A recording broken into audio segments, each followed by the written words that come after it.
একাদশ জাতীয় সংসদের প্রথম অধিবেশনে যোগ দিয়ে বিভিন্ন ক্ষেত্রে সরকারের নেয়া উন্নয়ন কর্মকাণ্ডের প্রশংসা করেন সরকারি ও বিরোধী দলের সংসদ সদস্যরা। বিকেলে স্পিকার শিরীন শারমিন চৌধুরীর সভাপতিত্বে রাষ্ট্রপতির ভাষণের উপর আনীত ধন্যবাদ প্রস্তাবের সাধারণ আলোচনায় অংশ নেন সংসদ সদস্যরা।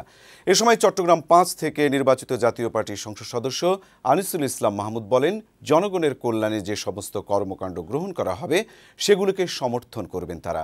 এদিকে সিরাজগঞ্জ ১ আসন থেকে নির্বাচিত সংসদ সদস্য মোহাম্মদ নাসিম বলেন, এখন সবাই আওয়ামী লীগ হয়ে গেছে, এটা ভয়ের কারণ। ৭৫-এর ১৫ আগস্টের পর রাতারাতি অনেকে ভুল পাল্টিয়েছিলেন। এখন ভয় হয় এমন দিন আবার না ফিরে আসে। এ সময় রোহিঙ্গা সহ দেশের চলমান নানা সমস্যা নিয়েও কথা বলেন সদস্যরা।